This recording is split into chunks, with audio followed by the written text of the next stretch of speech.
Welcome to study bus channel. நம்ம இந்த வீடியோவில் குரூப் 4 எக்ஸாமுக்கான தமிழ் எப்படி படிக்கலான்றது தான் நம்ம பற்றி பார்க்க போகிறோம்.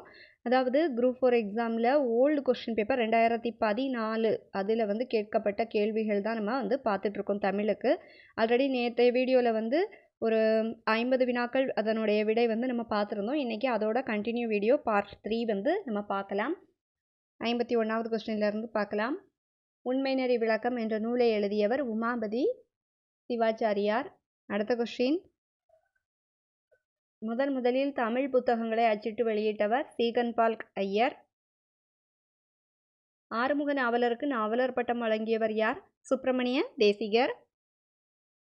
கீழ்கண்ட வாக்கியங்களை கவனி. கூற்று ஏல குற்றியலுகரம் சார்பெழுத்துகளுள் ஒன்று ஈற்றியெழுத்தை நோக்க 6 வகைப்படும் சொல்லியிருக்காங்க. இதற்கான விளக்கம் கொடுத்துருக்காங்க பாருங்க. ஒரு சொல்லி நீட்டில் உகர உயிர்மை எழுத்து வரின் குற்றியலுகரம் எனப்படும் அப்படின்னு சொல்லியிருக்காங்க. இதில் பார்த்தீங்கன்னா ஏ மட்டும்தான் சரி, ஆர் தவறு.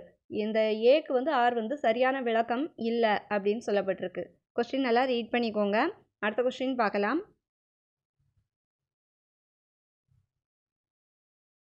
கீழ்கண்ட வாக்கியங்களை கவனி. கூற்று ஏல என்ன சொல்லியிருக்காங்கன்னா, உயிரளபடை வகைகளுள் ஒன்று இன்னிசை அளபடை 3 மாத்திரையாக ஒலிக்கும்னு சொல்லியிருக்காங்க. விளக்கம் பாருங்க. செய்யுளில் ஓசை குறையாத போதும் இனிய இசைக்காக அளபெடுப்பது தான் இன்னிசை அளபடை அப்படின்னு சொல்லியிருக்குது.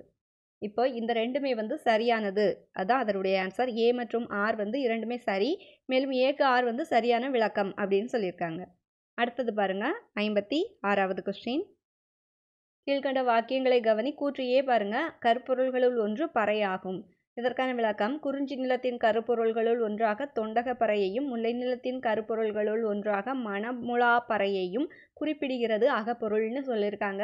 கூற்று ஏ சரியானது. அதற்கான விளக்கம் ஆர் தவறு. அடுத்த கொஸ்டின் பாருங்க, 57வது கொஸ்டின். பொறுத்துகளை. வரதராசனார். ஆன்சர் குரட்டை ஒலி. ஸ்ரீமதி எஸ் லட்சுமி. ஆன்சர் மனம் நுகர்ந்ததற்கு பணம். அடுத்தது நீலவன். ஆன்சர் நன்றி பரிசு. லட்சுமி மெல்ல மெல்ல மர. அடுத்தது பாருங்க. மகளும் தேவரும் பிரமரும் நரகரும் தொக்க விலங்கும் பேயும் என்றே இச்செயுளடிகள் இடம்பெற்ற நூல். ஆன்சர் மணிமேகலை. பொருந்தும் இலக்கணம் யாது அப்படின்னு கேட்டிருக்காங்க. ஆப்ஷனில் எது பொருந்தக்கூடியதுன்னு கேட்டிருக்காங்க. கூவா விழி இது பொருந்தாதது. தேவா தானியாகு பெயர் பொருந்தாதது. இருந்த வள்ளல் ஈறுகட்ட எதிர்மறை பெயரச்சம் இது பொருந்தாதது. அடுத்தது பொருந்தும் இலக்கணம் தான் இது லாஸ்ட்டாக இருக்குது பார்த்தீங்களா. நீர்முகில் இரண்டாம் வேற்றுமை உருவும் பயனும் உடன்தொக்க தொகை இது பொருந்தக்கூடிய இலக்கணம். இதான் ஆன்சர். அடுத்தது பாருங்க. பின்வரும் இலக்கணங்களுள் தவறானது எதுன்னு கேட்டிருக்காங்க. இகழ்வார் வினையாளனையும் பெயர் இது சரியானது. அடுத்தது பாருங்க. இன்னா சொல் ஈர்கட்ட எதிர்மறை பெயரச்சம் பொருந்தலை. உண்ணாது வினையச்சம் இதெல்லாம் பொருந்தலை. பொருந்தக்கூடியது விடை பார்த்தீங்கன்னா பி, செந்நீர் வினைத்தொகை. இது பின்வரும் இலக்கணங்களுள் தவறானது எதுன்னு தான் கேட்டிருக்காங்க. தவறானது தான் செந்நீர் வினைத்தொகை. ஓகே, அடுத்து பாருங்க.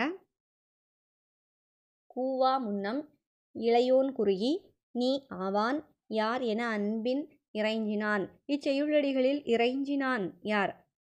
ஆன்சர் குகன். அடுத்த கொஸ்டின். சொல்லுக்கேற்ற பொருளை பொறுத்து.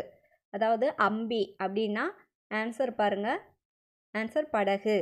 அல் ஆன்சர் இருள். துடி ஆன்சர் பறை. தலைமுடி ஆன்சர் குன்சி. அடுத்த கொஸ்டின். நூலையும் நூலாசிரியரையும் பொறுத்துகன்னு கொடுத்துருக்காங்க. விந்தன் அப்படின்னா ஆன்சர் பாலும் பாவையும். விந்தன் ஆன்சர் பாலும் பாவையும். சுசமுத்திரம் ஆன்சர் சோற்று பட்டாளம். சுசமுத்திரம் ஆன்சர் சோற்று பட்டாளம். அடுத்தது இந்திரா பார்த்தசாரதி குருதி புனல். இந்திரா பார்த்தசாரதி ஆன்சர் குருதி புனல். அடுத்தது மூவா ஆன்சர் பெற்ற மனம். சரியானவற்றை தேர்க. அடுத்து பாருங்க. ஊடலும் ஊடல் நிமித்தமும் மருதம்னு கொடுத்துருக்குறாங்க. அடுத்து பிரிதலும் பிரிதல் நிமித்தமும் முல்லை. இரங்கலும் இரங்கல் நிமித்தமும் நெய்தல். இருத்தலும் இருத்தல் நிமித்தமும் பாலை இப்படின்னு கொடுத்துருக்காங்க. சரியானது எது இதில் பார்த்தீங்கன்னா 1, 3 சரி. ஊடலும் ஊடல் நிமித்தமும் மருதம் கரெக்டு. அதே மாதிரி 3வது இருக்கு பாருங்க, இரங்கலும் இரங்கல் நிமித்தமும் நெய்தல். இந்த ரெண்டும் வந்து சரியானது. அடுத்தது சரியானவற்றை தேர்க.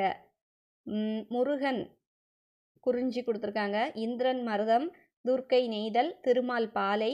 இதற்கான சரியானது பார்த்தீங்கன்னா 1, 2 சரியானது. முருகன் குறிஞ்சி, அடுத்தது இந்திரன் வந்து மருதம். இந்த ரெண்டு வந்து சரியானது. இலக்கண குறிப்பு சொல்லை எழுதுக. இன்னிசை அளபடை அப்படின்னா தாங்குருவும். இது வந்து ஆன்சர் சரியானது.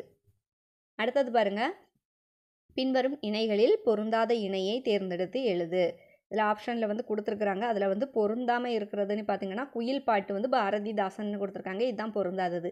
மிச்சம் மீதி இருக்கிறது வந்து பொருந்தக்கூடியது. சூரியகாந்தினா நான் காமராசன். ஞானரதம் வந்து யார்? பாரதியார். எழுத்து யார்? சீசு செல்லப்பா. இது வந்து பொருந்தக்கூடியது. பொருந்தாதது எதுன்னு தான் கேட்டிருக்காங்க. இதில் வந்து குயில் பாட்டு பாரதிதாசன் வந்து பொருந்தாமல் இருக்குது. அடுத்தது பாருங்கள், பின் வருவனவற்றுள் எது பொருந்தாதது? பொருந்தாததுன்னா இதில் வந்து கொடுத்துருக்க பாருங்கள் ஆப்ஷனில் நாககுமார காவியம், உதயனகுமார காவியம், நீலகேசி இதெல்லாம் வந்து பொருந்தக்கூடியது. இதில் வந்து குண்டலகேசி தான் பொருந்தாமல் இருக்குது. அடுத்தது பாருங்கள், ஈற்றையலடி முச்சீராக ஏனைய அடிகள் நார்ச்சீராக அமையும் பாவகை பின்வருவனவற்றுள் எது அப்படின்னு கேட்டிருக்காங்க. ஆப்ஷன் கொடுத்துருக்குறாங்க. இதில் ஆன்சர் பார்த்தீங்கன்னா நேரிசை ஆசிரியப்பா தான். அடுத்தது பொறுத்துக, பொருளறிந்து பொறுத்து. இது பாருங்க, கலாபம் ஆன்சர் தோகை, விவேகன் ஆன்சர் ஞானி, பாவி ஆன்சர் பொய்கை, அஞ்சுகம் ஆன்சர் கிளி. அடுத்த கொஸ்டின், திங்களோடும் செழும்பருதி தன்னோடும் விண்ணோடும் உடுக்களோடும் மங்கு கடல் இவற்றோடும் பிறந்த தமிழுடன் பிறந்தோம் நாங்கள் என தமிழின் பழஞ்சிறப்பினை பெருமிதம் பொங்க பாடிய கவிஞர் யாருன்னு கேட்டிருக்காங்க. ஆன்சர் பாரதிதாசன். அடுத்தது வாக்கிய அமைப்பினை கண்டறிக. நேற்று எங்கள் பள்ளியில் ஆண்டு விழா நடைபெற்றது. இது என்ன வாக்கியம்னு கேட்டிருக்காங்க. செய்தி வாக்கியம். ஆன்சர் செய்தி வாக்கியம். அடுத்த கொஸ்டின், ஒலி வேறுபாடு அறிந்து சரியான பொருளை தேர்ந்தெடுத்து எழுது. அறை இன்னொன்று கொடுத்துருக்காங்க. அறை என்ற சொல்லின் பொருள் யாது? அறை அப்படின்றது கட்டட பகுதியை குறிக்கும். ஒரு எண் மாதிரி. அடுத்த அறை பாருங்கள், செகண்ட் இருக்கிறது 1/4 பாதி, அந்த அளவுகளை குறிக்கக்கூடியது. அடுத்தது பாருங்கள், பொருந்தாத இணையை கண்டறிக. இதில் வந்து பொருந்தாமல் அப்படின்ட்டு இருக்கிறதுன்னு பார்த்தீங்கன்னா ஆன்சர் ஆப்ஷன் டி தான், பெருஞ்சித்திரனார் தமிழ் சோலை. இதான் வந்து பொருந்தாதது. மற்ற 3 பாருங்கள், இது வந்து பொருந்தக்கூடியது. இப்போ படித்து வச்சுக்கோங்க. வீரமாமுனிவர் அப்படின்னா பரமார்த்த குருக்கதை. அடுத்தது தேவநேய பாவாணர் தமிழர் திருமணம். திருவிகா இது வந்து சைவ திரவு. ஓகே, அடுத்தது லாஸ்ட் கொஸ்டின் வந்து பாருங்கள், 25வது கொஸ்டின். இது படி பார்ட் 3 வீடியோவை பொறுத்த வரைக்கும் அகர வரிசைப்படி தேர்ந்தெடுத்து எழுதுக வந்து கொடுத்துருக்குறாங்க. இதில் வந்து ஆன்சர் வந்து என்னவா இருக்கும் கண்டுபிடிங்க பார்க்கலாம். ஆன்சர் பார்த்தீங்கன்னா பாட்டு, பிட்டு, பூட்டு, பெண், பொன். பாட்டு, பிட்டு, பூட்டு, பெண், பொன். ஆப்ஷன் சி தான் வந்து சரியான விடை. பேலன்ஸ் இன்னும் ஒரு 25 வினாக்கள் வந்து இருக்குது. வீடியோ ரொம்ப லென்த்தாக போகும். ஸோ வந்து நாளைக்கு வீடியோவில் மீதியுள்ள 25 நம்ம வந்து அப்லோட் பண்ணோன்னா ஒரு 2014 உள்ள குரூப் 4 எக்ஸாமில் உள்ள ஓல்டு கொஸ்டின் பேப்பர் வந்து 100 கொஸ்டின் வந்து கம்ப்ளீட் ஆயிரும். அதன் பிறகு வந்து பார்த்திங்கன்னா 2015 உள்ள குரூப் 4 தமிழுக்கான ஓல்டு கொஸ்டின் பேப்பர் வந்து நம்ம ரிவிஷன் பண்ணலாம். இந்த வீடியோ உங்களுக்கு ரொம்பவே யூஸ்ஃபுல்லாக இருந்துச்சுன்னா இதே மாதிரி எக்ஸாமுக்காக ரொம்ப ப்ரிப்பேர் பண்ணிட்டு இருப்பாங்க இல்லையா, அவங்களுக்கு மறக்காமல் ஷேர் பண்ணி விட்டுருங்க. நம்ம ஸ்டடி பஸ் சேனலை சப்ஸ்கிரைப் பண்ணி வச்சுக்கோங்க. தேங்க்ஸ் ஃபார் வாட்சிங்.